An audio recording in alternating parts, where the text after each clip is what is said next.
Hey loves, welcome. We're here to share loving vibrations and to encourage oneness. We shall deeply discuss about frequency, quantum physics, loving vibrations, energy, law of attraction. Tonight will be on the law.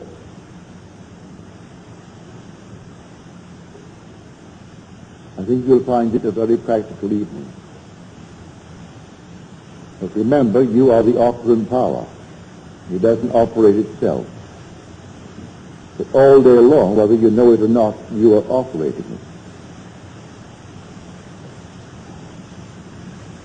it. Nothing appears to us in perception which cannot be duplicated in fancy. Consequently, the world perceived always resembles our private fancy,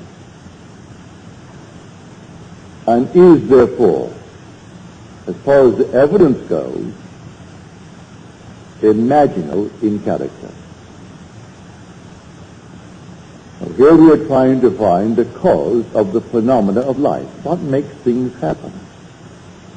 Why is that one poor and that one rich? Why is that one known and the other unknown? And why is one this and the other that? And yet we are told in Scripture there is only one cause, only one God. Hear, O Israel, the Lord, our God, the Lord is one. There aren't two gods, there's only one God. But we have to find out who this one God is. If I should speak to you now and say, and speak of your God, the chances are, and you can give it any number you want, 1,000,001 or trillions in one, that hearing the word your God, that your mind will instantly think of someone or something external to yourself. I do not care how you form it, but you will think of God, your God, as external to yourself. But if I spoke of your imagination, I am certain you will think of no one but yourself. Could it be that your imagination is the God of Scripture? If you read Scripture carefully, you will find that it is. There's only one creative power. We are told in the 32nd chapter of the book of Deuteronomy that I, even I, am He, and there is no God beside me. I kill, I make alive, I wound, I heal, and there is none that can deliver out of my hand. From this we see that the creative power of the world, the creator of the world, is like pure imagining in ourselves. He works in the very depths of our soul, underlying all of our faculties, including perception. But he streams into our surface life, least disguised, in the form of productive fancy.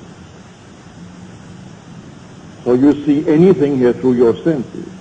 Shut your eyes, close your senses completely, and you can reproduce it in fancy. Does it teach me anything?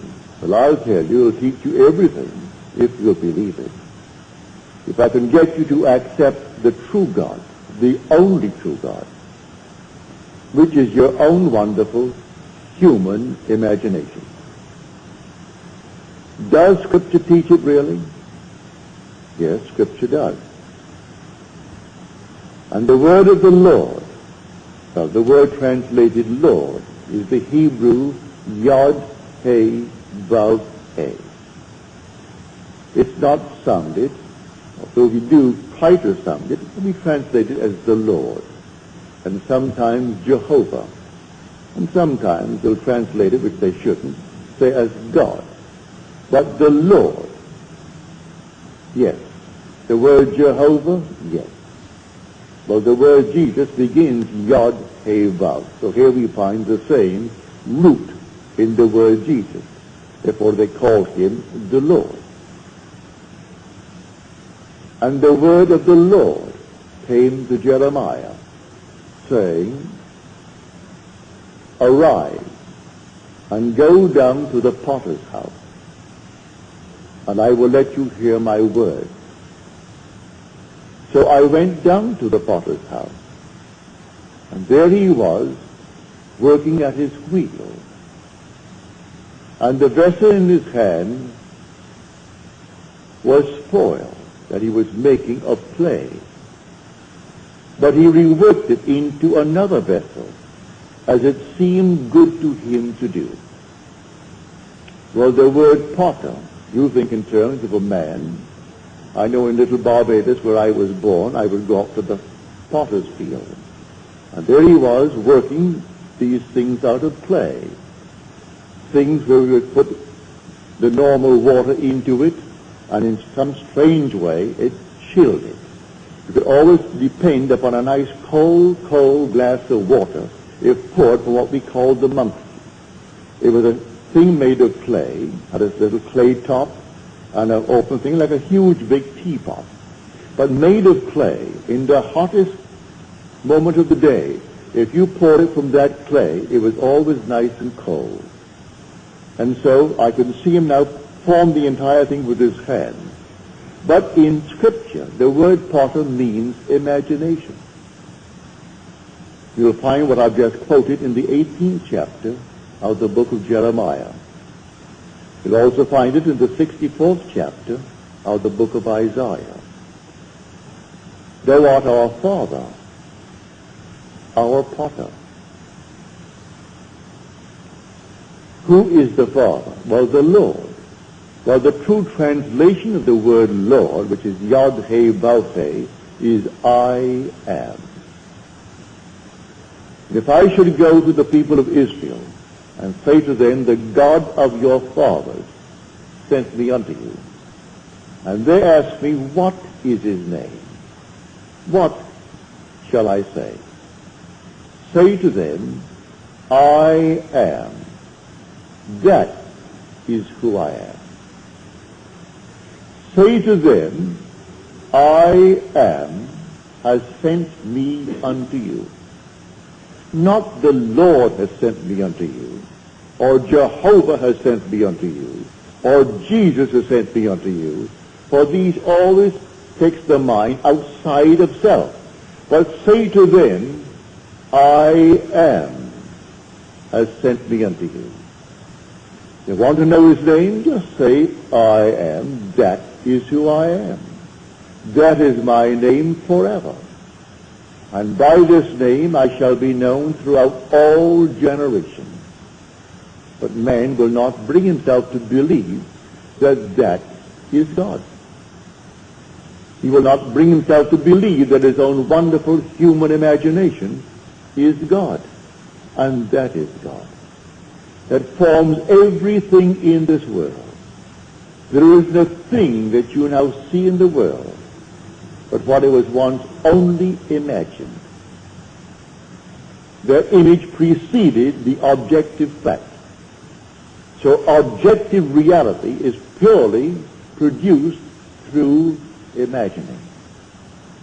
The suits you wear, the dresses you wear, the chairs on which you are seated, the building that now houses you, everything was only imagined.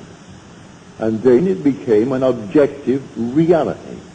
And we think the objective state is its reality. And it's not so at all. That which is the imaginative image is its reality. Destroy the objective fact, I can reproduce it from the imaginative image. It is all within us. Our own wonderful human imagination is the God of Scripture. Now we are told All things were made through him, and without him was not anything made that was made. He was in the world, and the world was made through him. Yet the world knew him not. So you walk the earth as the cause of the phenomena of your life. You could be, if you are vivid in your imagination, be influencing the imaginations of unnumbered people, and you, unseen by them, are the cause of the phenomena of life. If they are passive, they fall under your influence. If you are powerful in your imagination, you are creating the phenomena of life. And those who are not in control of their imagination, who are moved by the wind of every little rumor, every opinion, they simply sway from side to side as you, in control, move them. You are the one treading in the winepress, and no one knows it. You could be in a dungeon, serving a long, long span of time, and while there, eaten up with a desire. And then in your silent moment, you are completely in control of that vivid, creative power of the universe, your imagination.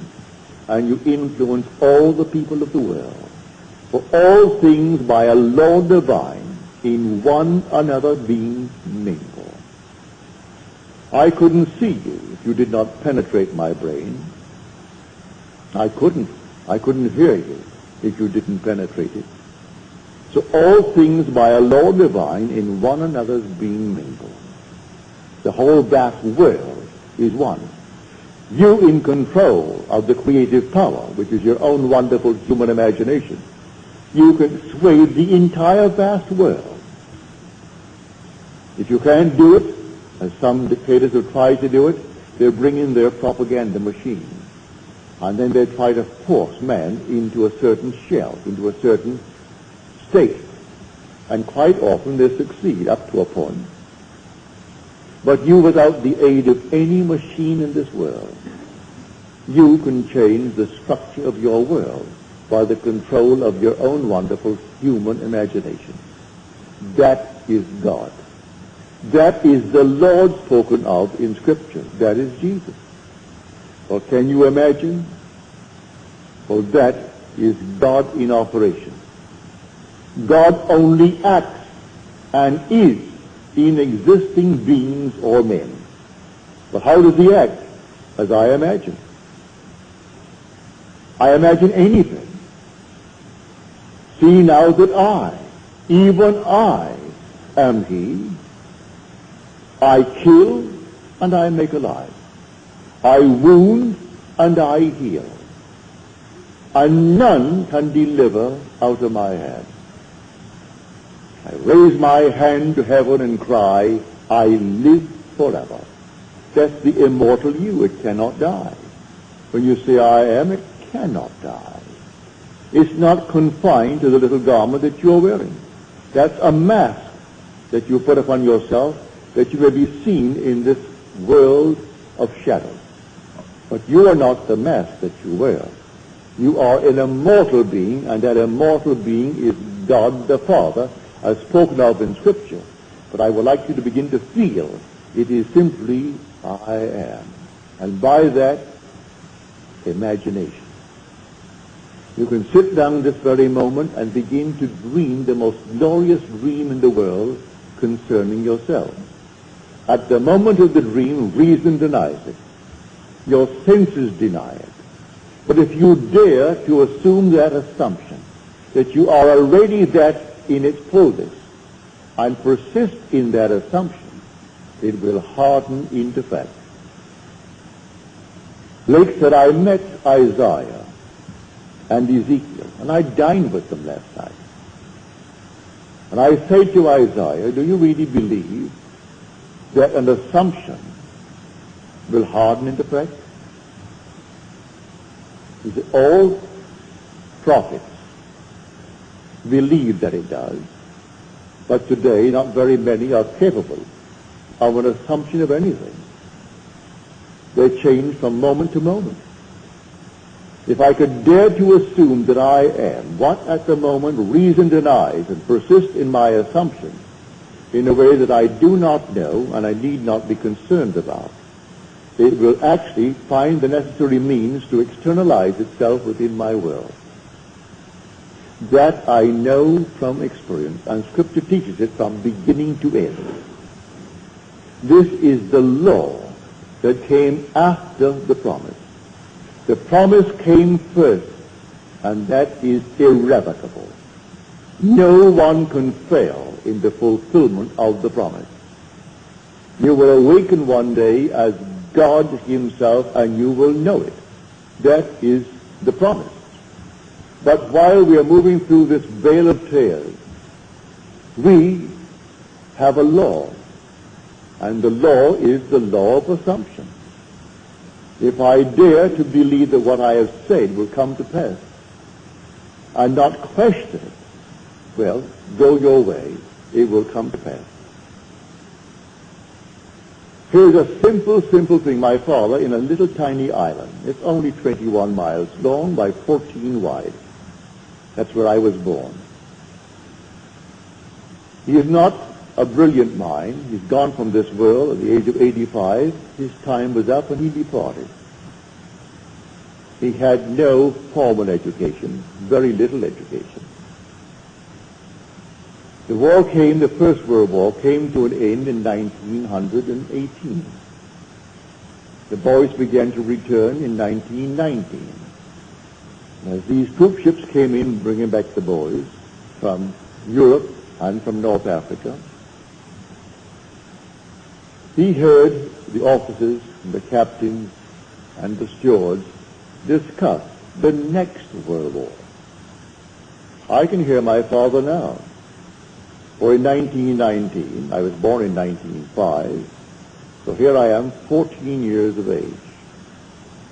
And all of us are now growing up, young men. And my father said, we'll have another war in 20 years. It'll break in 1939. Mother said, Joseph, why do you say that? Look at all of our boys. They'll all be ready for the war. Why do you say that? And there were 9 boys, 1 girl. He said, it will happen in 1939, 20 years.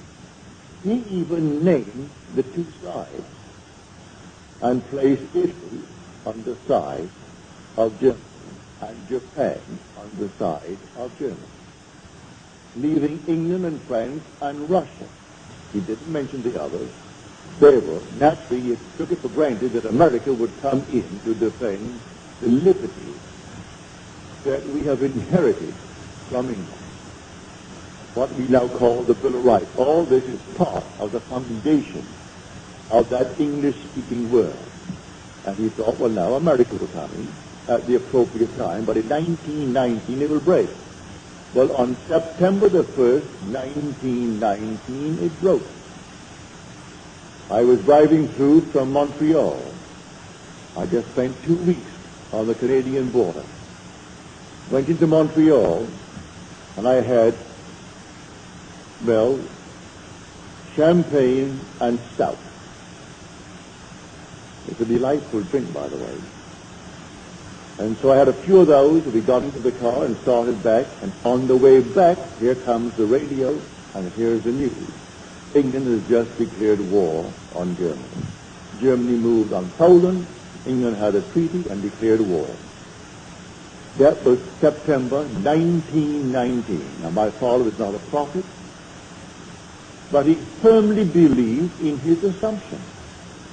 He was treading the winepress in this tiny little island called Barbados, 21 miles long by 14 at its widest point. So you don't have to be in a palace. You don't have to be in the White House. You don't have to be in any prominent place or the Vatican. Someone in a dungeon this night is treading the winepress. And who knows what's going to happen when she has tread the winepress. It is always happening because he waits on us just as swiftly and as indifferently when the will in us is evil as when it is good. For I kill and I make alive. I wound and I heal. I do all these things. I make the wheel and I create the world. I form the light. I create the darkness. It's told us in Isaiah. There's only one creative power. Don't think for one moment there are two gods, like a God and a devil. The devil is only the negation, the doubter in this world. But the positive creative power of the world is your own wonderful human imagination. That is God. So as you're seated here, God is seated here. And where are you going to go to find him? You could find him no place other than where you are. You'll never find him outside of yourself. Approaching you, as some people are talking about it today. I turned on the radio thinking I'm going to see the blast off to the moon. I thought I had Channel 4. So I sat back in my easy chair. Oh, I didn't know what time it was going to come on. It said maybe 10 minutes to 10. So I turned it on at quarter to. And here comes this so-called prophet. He's from Australia. And he's being questioned by someone else. And he's giving all the interpretations of the prophecy of Scripture. And I wonder, is this an insane asylum or something? And here he is giving me all these little dates. Why Israel won in 6 days the last war, rather than others, because Israel always rests on the 7th day. Of all the nonsense in the world. And he is actually, before a past, undoubtedly a large audience, maybe not last Sunday morning, because it was an important thing, the boys casting off to the moon. I thought I had Channel 4 and I had Channel 5. So I sat there waiting, maybe some weather has delayed the thing, but I thought it was 4. And after 15 minutes of this nonsense, I got up and checked, and I missed the blast off. Completely gone. Luckily, it was a replay, so they replayed it later, and I saw the blast off. And this goes on every Sunday morning, and then they call him an authority, and he so smiled, he so loved that. You are an authority on the Bible. Well, you never heard such nonsense in your life. Well, that is it. I'm telling you of the true God. God became as we are, that we may be as he is. And that God is your own wonderful human imagination. So when you say, I am, that's God. There is no other God. He literally became as we are. Our every breath is the breath of God. But he does not in any way interfere with this level of awareness and compel us to be good, compel us to be kind, compel us to be anything. We can exercise the talent, no matter what mistakes we make, what horrors we make in this world, and we have done it, and are still doing it in this world. And who suffers? Only God suffers. But you say, but I am suffering. That's his name. Forever and forever, he has no other name. It's not Jehovah. It's not the Lord. It's not Jesus. It is simply I am. That is the Father. And so I'm telling you tonight, if you really believe it, you can start now, this night, and change the world in which you live. Start with your own environment. What would it be like if it were true that I am now the man that I would like to be, or the woman that I'd like to be? And then simply define it as clearly, for the word potter simply means to mold into a form. The first definition is imagination. It means to resolve. It means to determine. So you could determine a certain state in your world. A resolution now.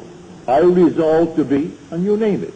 Not based upon the evidence of your senses or what reason dictates, but a wish on your part.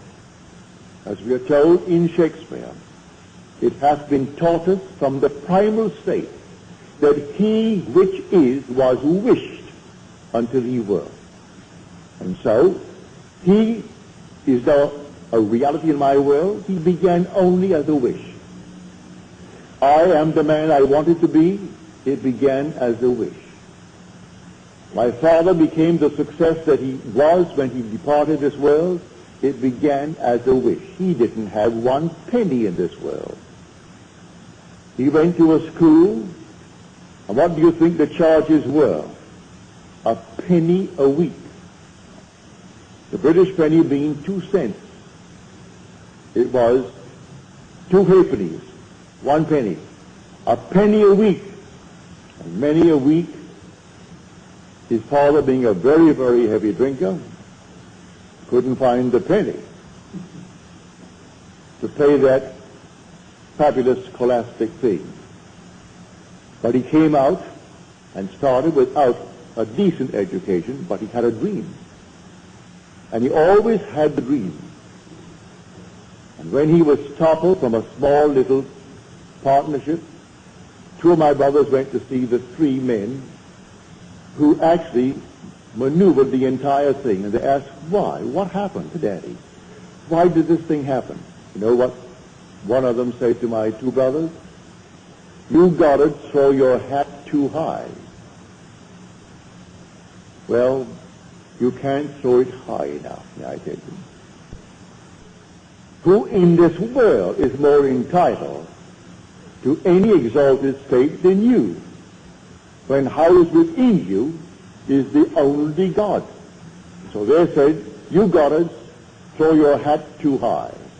He wanted us to always remain based upon the level where my parents began in this world. That was not my father's dream.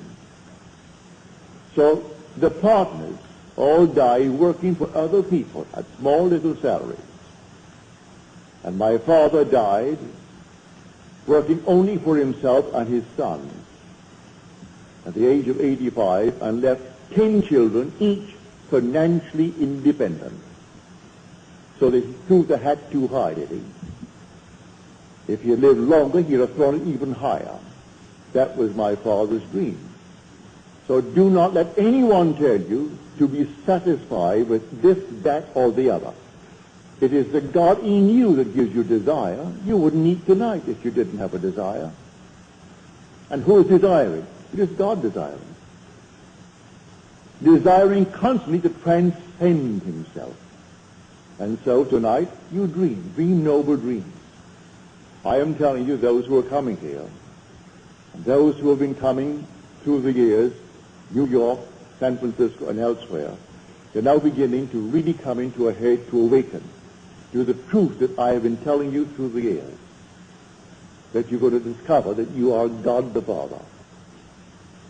Thou art our Father, yet our potter, and we are the clay in thy hand. The day will come, you'll discover why he calls us the clay. We are emotional filters, and we bear the marks of our prevalent emotions, and he allows these marks, good, bad, or indifferent. He does not in any way dictate what I should entertain as a thought. All right, entertain it.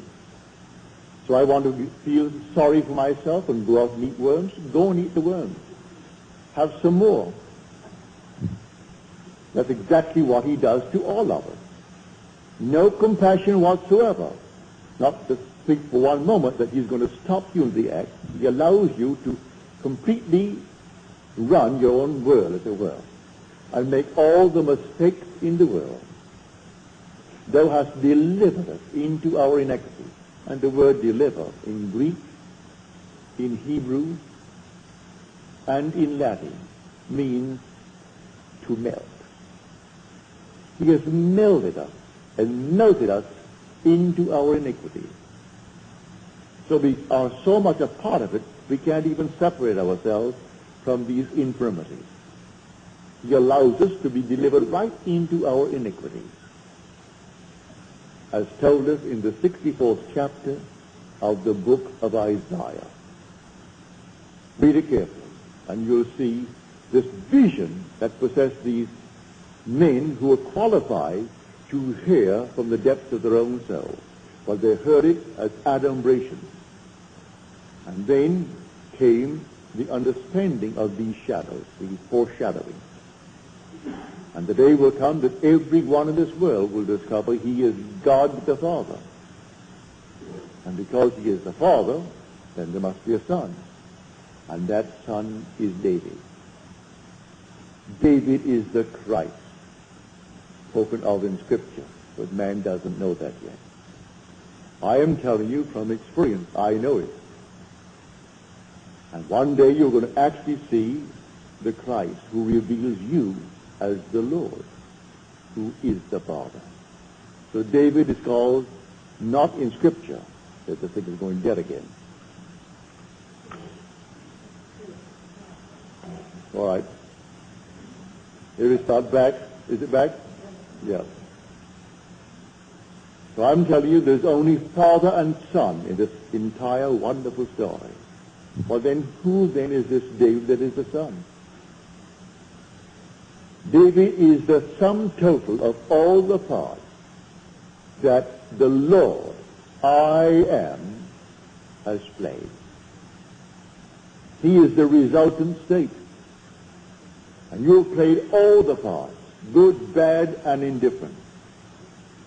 And having played all the parts, then the sum total, the resultant state comes out, and there he stands before you. And he is David. David is the resultant state, the Christ, the anointed one of the Father. And it takes him to reveal you as God the Father. And everyone is going to have this experience. There's a lady here tonight who had this experience back in November. Said, I came upon this beautiful youth of sheer innocence, about 13 years of age, ruddy of complexion, as described in the 16th chapter of 1 Samuel. And he came to me and he said, you are in the fatherhood degree. And I said to him, how do you know? He said to me, I know. I know. And then the vision faded. Then she said, I had this experience. I saw 3 men walking towards me. They were all with a heavenly smile on their face. As they approached, they so resembled each other, they could be triplets. They could be brothers, but triplets. They were so completely alike as they approached. And one had an infant wrapped in a blanket. And he came towards me and placed it in my hand. And I took the infant, and I knew it was my child. Now, 2 days prior to this experience, lying on my bed, I saw these heavenly colors of, well, purple, sort of the amethyst color. And then as they faded, it formed into the most wonderful, brilliant star. I'm looking at the star when suddenly the whole thing faded, and 2 days later came these 3 messengers bringing the infant child. Well, that's told us in the book of Genesis. Abraham sat in the heat of the day, as he sat in the tent, and 3 men appeared to announce to him that he would be a father, in spite of his advanced years. And Sarah, it has ceased to be with her after the manner of women. This is all beautiful imagery. It's all you. You are the Abraham. You are the Sarah. And the Isaac is the child that is given as a sign of your birth from above. And so here she had the most marvelous experience. She knew the child was hers, and 3 messengers so alike they looked like triplets. And then the star that preceded the entire thing by 2 days. And then the youth who said to her, you are in the fatherhood degree. And when she asked, how do you know? He replied, I know. And then affirmed it by the second statement, I know. So I tell you, the law came after the promise. The promise is something that you cannot lose. No one can lose it. You could be the most horrible dreamer in the world, and that's all we are anyway, dreaming these fantastic dreams, and some are horrible. But you cannot lose the promise. You can work the law beautifully up to the extreme. Does not mean in any way you're going to earn the promise. The promise comes in spite of your use of law. But while we're in the world of Caesar, why not understand the law and use it wisely? Every moment of time you must be watchful, aware of what you're imagining. To try to change circumstances before you change your imaginary activity is to struggle against the very nature of things. Because your imaginary activity is actually producing objective reality. And so until I change that which is the cause of the phenomena of life, I'm going to reproduce the same thing in my world. So start tonight to change it by changing the imaginary activity. So here, Proctor said, and I think it's a very marvelous statement that he made, the secret of imagining is the greatest of all problems, to the solution of which all should aspire. For supreme power, supreme wisdom, supreme delight lies in the far-off solution of this mystery. There are so many facets to it. Here I stand, and I say I'm all imagination. But am I really here based upon the evidence of my senses? Can I not block out what my reason and my senses are dictating and be elsewhere? Can I not imagine myself to be elsewhere and view the world from there? Instead of wanting to be there and viewing it from here, which tells me I am not? Well, try it. You can be any place you want to be in this world. Man must be wherever he is in imagination, for man is all imagination. So I will simply imagine myself to be elsewhere, if that's where I want to be, or to be other than what I am, if that's what I want to be, and view the world from that assumption. Go forward and prepare the place. He says, wherever the sole of your foot shall tread upon, the same gave I unto you. Wherever the sole of my foot treads, he gives me. For they don't remain here all the time if I want to be elsewhere. And the elsewhere need not be spatial. It could be in a financial manner. It could be in a social manner. It could be in any manner. And so I would dare to trade on a different level. I would dare to assume that I am that which I want to be. I'm treading on it. And I must be wherever I am in imagination, for I am all imagination. Man is all imagination, and God is man, and exists in us, and we in him. The eternal body of man is the imagination, and that is God himself.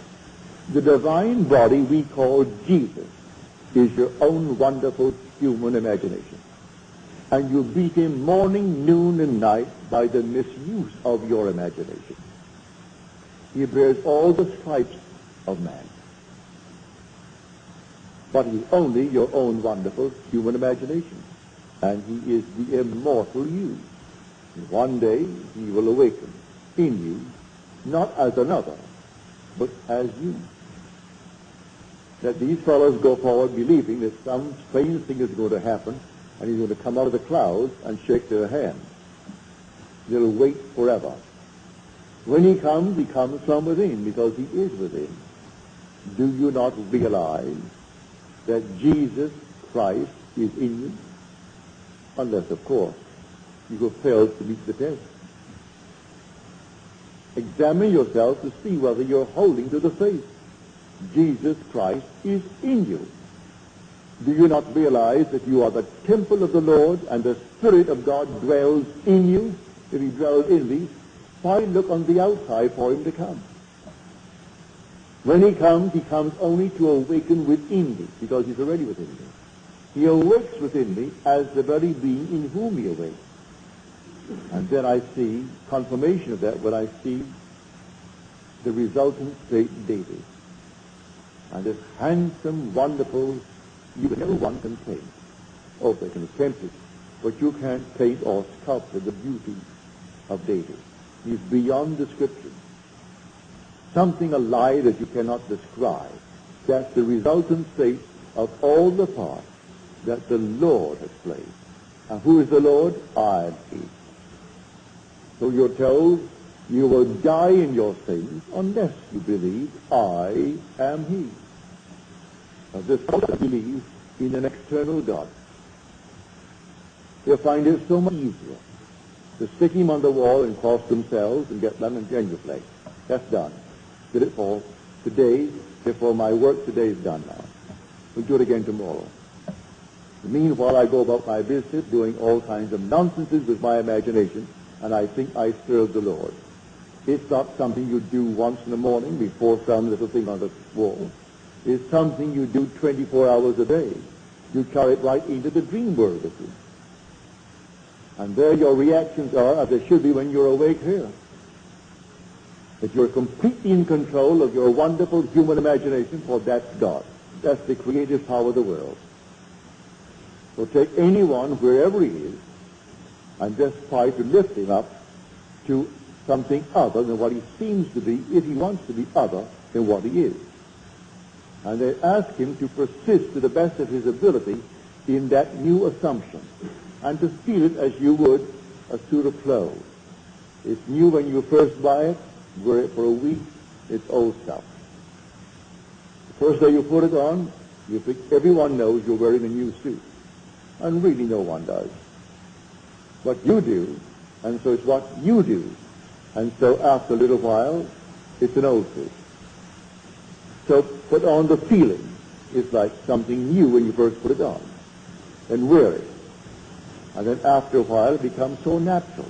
And then it objectifies itself in your world, and you become exactly what you've assumed that you are. For an assumption, though false, if persisted in, will harden into fact. You try it. Who would have thought an insane person like a Hitler or a Stalin could, by a mere assumption, rise to the height that they did and actually control intelligent men and women, 100 million Germans, the other 200-odd million Russians. And they could destroy them with impunity, kill millions with impunity. They weren't put on trial. Yet both were thieves and robbers before they actually moved to that position. Stalin was a bank robber and served time for it.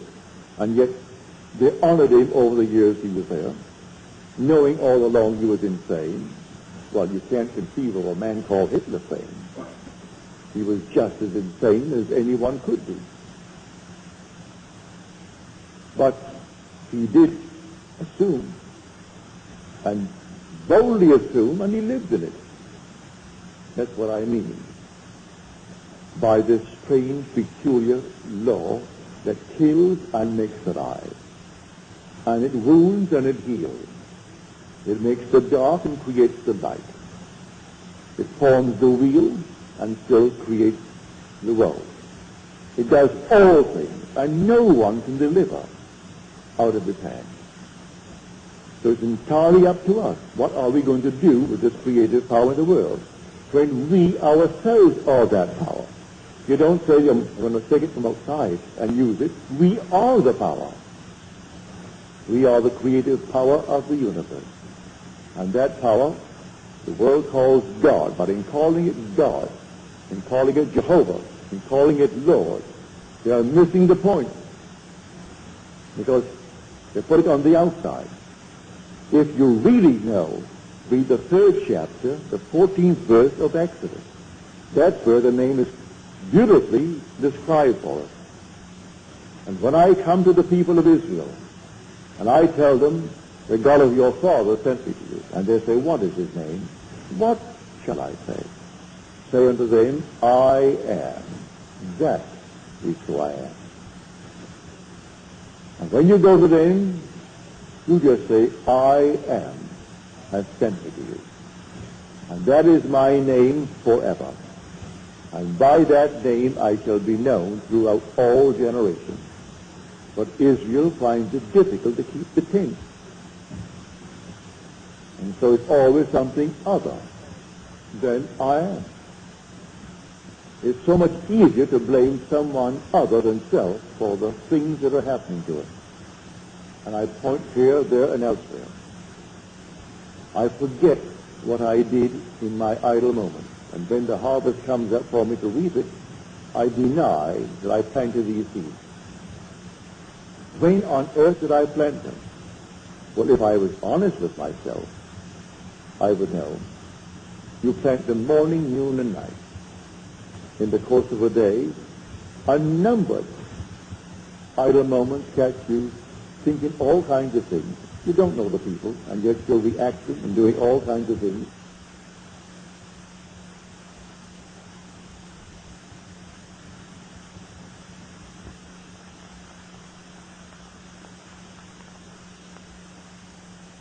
We hope you will share the love and spread it too.